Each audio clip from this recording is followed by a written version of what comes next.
Amen. So this morning we're going to continue in the book of Mark. We're going to be in chapter 7, starting at verse 24. So if you want to turn there, feel free to go ahead and flip. Again, we're Mark chapter 7, starting at verse 24, which I think last week you guys were in the section before it, right, Jim? Okay, all right. I hypothesized that, so I'm glad that I assumed that correctly. So what's interesting about this story that we're about to jump into, it's actually sandwiched by two examples of Jesus's very public, large ministry to the Jewish people. And all of a sudden, we've got these two stories in chapter 7 of him going into these Gentile regions and interacting with individuals. And so it's really kind of unusual, given where the story appears to be going through the gospel. And so we're going to pause kind of there and jump in and read this passage. So again, we're starting at verse 24. And it begins, Jesus left that place and went to the vicinity of Tyre. He entered a house and did not want anyone to know it, yet he could not keep his presence secret. In fact, as soon as she heard about him, a woman whose little daughter was possessed by an evil spirit came and fell at his feet. The woman was a Greek born in Syrian Phoenicia. She begged Jesus to drive the demon out of her daughter. First, let the children eat all that they want, he told her, for it is not right to take the children's bread and toss it to their dogs. Yes, Lord, she replied, but even the dogs under the table eat the children's crumbs. He told her, for such a reply you may go. The demon has left your daughter. She went home and found her child lying on the bed. The demon was gone. Then Jesus left the vicinity of Tyre and went through Sidon down to the Sea of Galilee and into the region of Decapolis. There some people brought to him a man who was deaf and could hardly talk, and they begged him to place his hand on the man. After he took him aside, away from the crowd, Jesus put his fingers into the man's ears. Then he spit into his own fingers and touched the man's tongue. He looked up to heaven and with a deep sigh said, Ephphatha, which means be opened. At this, the man's ears were opened, his tongue was loosened, and he began to speak plainly. Jesus commanded them not to tell anyone, but the more he told them, the more they kept talking about it. People were overwhelmed with amazement. He has done everything well, they said. He even makes the deaf hear and the mute speak. So what's interesting is if you go back just about a chapter ahead of this first story, that's where Jesus feeds the 5,000. Then immediately after this story of the deaf-mute man, Jesus feeds the 4,000. And so it's these huge public events that Jesus is drawing people to, and they're all Jewish people for the most part that he's preaching to. And all of a sudden we've got these two random, very personal experiences with Jesus. And what's interesting here is right before this passage, Jesus, you all probably talked about this last week, the example of the cup, where, if the outside of a cup is clean, but the inside is dirty, does that mean that the cup is actually clean? And Jesus is talking about how it's not what comes into a person that makes them unclean, but what comes out of them. And this is one of Jesus's favorite pastimes, is chastising the religious elites of the day, which as a missionary and person in pastoral ministry is actually somewhat terrifying, because it's like, oh, please don't let me be that person one day. Please don't chastise me, Jesus. And what he's doing here, Jesus is teaching them about how action-based religion does not equate to grace-based relationship with him. And so in both of these cases, we actually see a little bit of the human side of Jesus, because he's been amongst these large crowds of people. Everyone's demanding his attention. And it talks about here how Jesus all of a sudden decides, I'm going to try and slip away into this Gentile region where hopefully people might not recognize me. I might have an opportunity for rest. And instead what happens is his miracles and his teachings have become so legendary that even the people outside of the Jewish faith are talking about it, and he cannot help but be exposed when he goes into these regions. And so whenever we jump into passages like these, some of these stories are actually kind of familiar to us. Like the first story here of the demon-possessed daughter is actually also in the book of Matthew. And so sometimes we see these stories and we very easily kind of glaze over them. We've heard them a lot of times. And whenever we get to a passage like this, I think it's important for us to pause and ask three questions. What does this teach us about people? What does this teach us about me? What does this teach us about God, and how does this actually apply to my life 2,000 years past whenever this story took place? And so when we think about what it teaches us about people, I think the first thing is that as religious people, sometimes we can allow ourselves to believe that grace is limited to only the people that we can identify with, only the people that are like us. And before we go a whole lot further, I want to actually define grace for us, because sometimes we take grace and mercy and compassion, and we take all those different words and we say they mean the same thing. They're actually different. So mercy is the concept that you are not going to be penalized for a debt that you owe, a punishment that you deserve. You've been spared from it. Grace takes it a step further, and grace is the unearned, undeserved love and favor of God. So it's not just avoiding punishment, but you also get a gift along with it of the favor and the love of God. And so what's fascinating here is that we see this grace given to people that really should not have received it based on the cultural implications and norms of the time. When we look at the Syrian Phoenician woman, her race prevented her from actually being able to interact with Jesus. All social norms should have dictated that she shouldn't have interacted in any way. She's a woman, so at that time, a single woman addressing a single man should not have happened unless it was kind of leading up to and being escorted by her father or a member of her family towards marriage. Then we also get into the cleanliness issue, which I think sometimes we forget about in the Jewish faith. The fact that she had a daughter who had an evil spirit within her, that made her, the mother, also unclean. And so every law and stipulation that existed should have meant that she should have stayed as far from Jesus as possible. In fact, when she came into the room, she should have shouted, "Unclean, stay away, do not touch me." She should have stayed away from a Jewish teacher, a rabbi, and instead she comes and she falls at his feet. And I think about any of us who are parents, when we consider what we would do for our child who is suffering, we don't care what the social norms dictate. We will do whatever is necessary to help care for our child.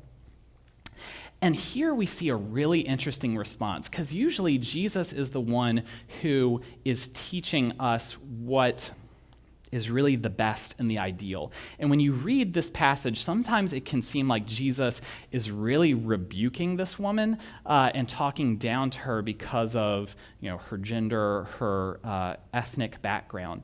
And I think what's actually happening here is Jesus is using this as an example, because right before it, we're talking about what's clean and unclean. And so that thread is still being interwoven into this story.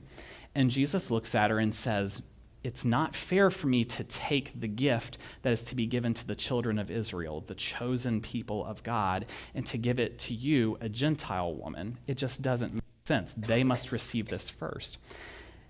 And in her desperation and in her humility, the mother replies and says, "Right, but even the dogs get the crumbs from the master's table." And I think one of the reasons that this story and the next story are actually included in the Gospel of Mark is the Gospel of Mark is actually the only one of the 4 Gospels that's written to a Gentile audience. And so for them, these few stories, there's only a handful of stories in the Gospel of Mark where Jesus actually goes into a Gentile region and addresses Gentiles. And so for them, this story is actually really good news, that all of a sudden, grace can be given to people who don't deserve it, who are unmerited, undeserving of this love from God. And I think it's also easy for us to glance past this story when we ourselves are used to having a seat at the table. If you're a white, middle-class American, for most of us, we are used to going into places and into houses of worship being warmly welcomed, feeling very comfortable, accepted. But that's not the story for everyone. There's marginalized and isolated people in all of our communities. And I think here what's happening is Jesus is challenging us to look outside of ourselves and outside of our own comfort and to address those that are unlike him. Because the reality is, at the end of the day, all of us are beggars at God's table. None of us have done anything that allows us to feel deserving of sitting at that table. And that's his kind of message, that nugget that's there in the story. When we also think about what this teaches us about God, is despite Jesus' desire for rest, he doesn't turn these people away. Jesus, I think, in his humanness can relate to our desire for isolation and quiet. I mentioned earlier, I'm a parent of a toddler. And so if you're a toddler parent, you understand that there are very few opportunities that you have for quiet and isolation in your house. Sometimes the only way to find escape is to go to the bathroom and be like, I'm going to lock myself in here, I'm going to get a book or a phone.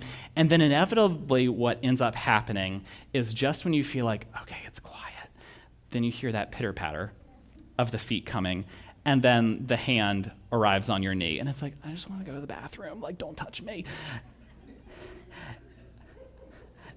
And I think that's kind of what we're seeing in this story here with Jesus, is he's like, okay, guys, I'm really tired. I just need like a break for a little bit.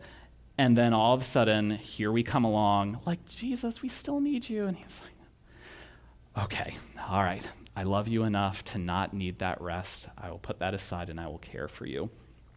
And even in his exhaustion, he still provides us with love. I think also another lesson that this teaches us about God is that he responds to humble persistence. When we look in the book of Matthew and the Beatitudes, Jesus talks about how blessed are the humble, the people who recognize their need for God. Blessed are the poor who realize that they cannot save themselves.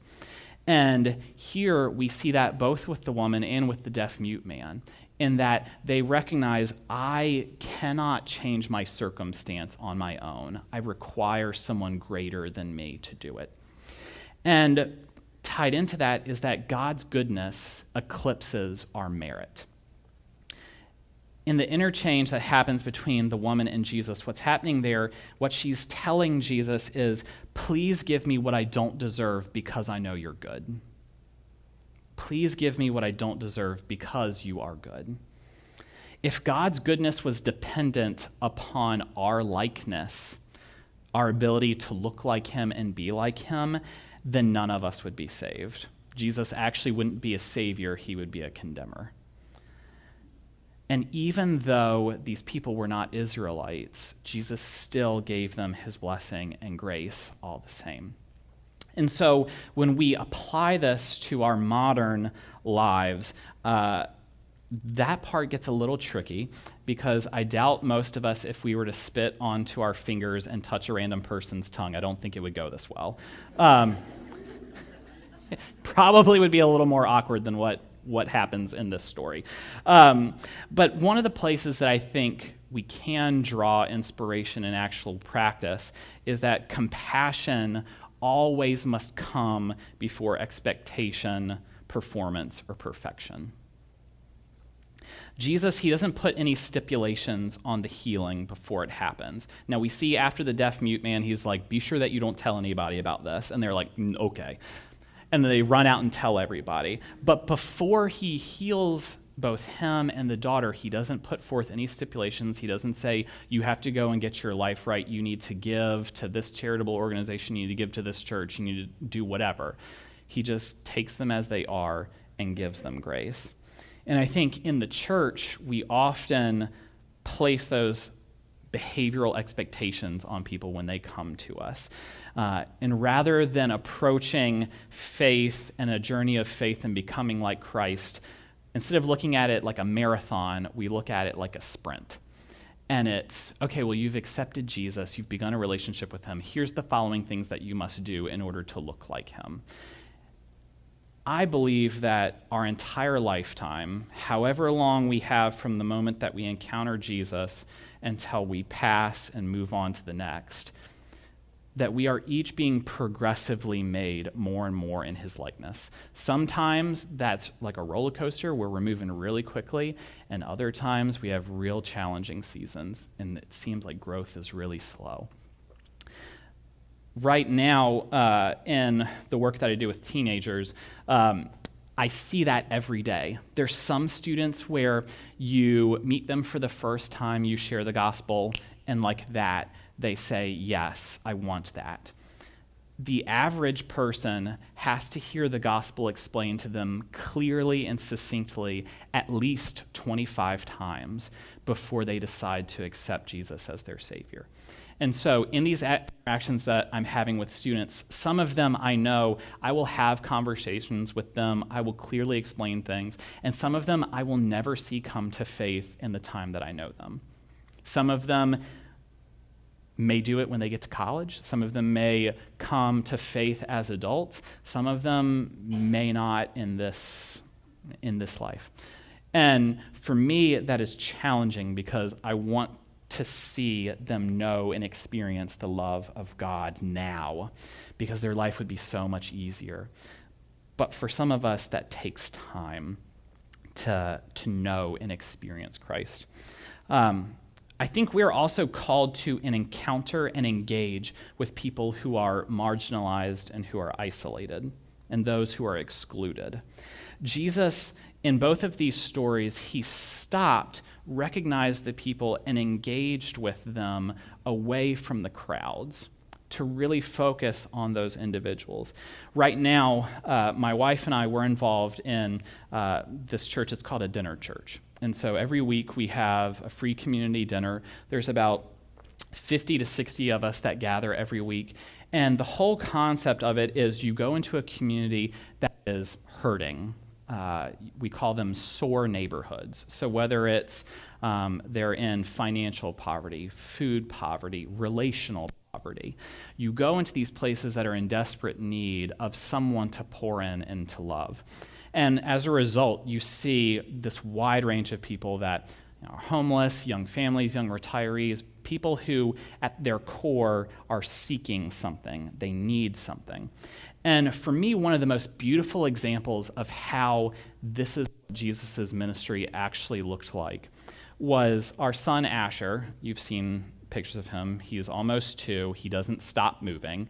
And so at dinner church, he runs around the entire time. And one of the most beautiful things that I have seen happen in any church environment is that these men who are homeless, who live in a homeless camp about a mile or 2 away, every week they come and they play with him. They know his name. They help us feed him.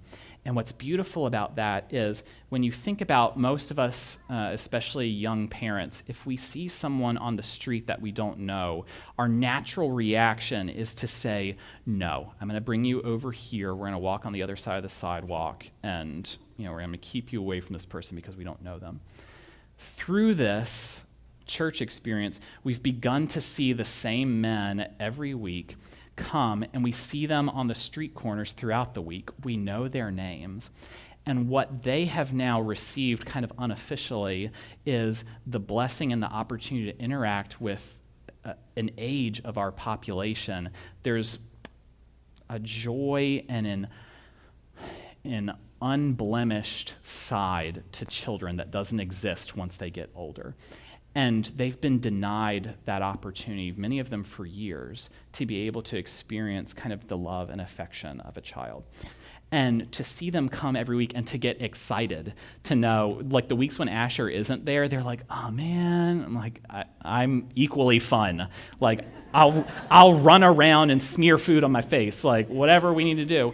But to every week get them, to see them experience kind of that childlike faith and to have conversations with them. I would encourage you guys at some point, if you've never heard of Dinner Church, go to dinnerchurchcollective.com.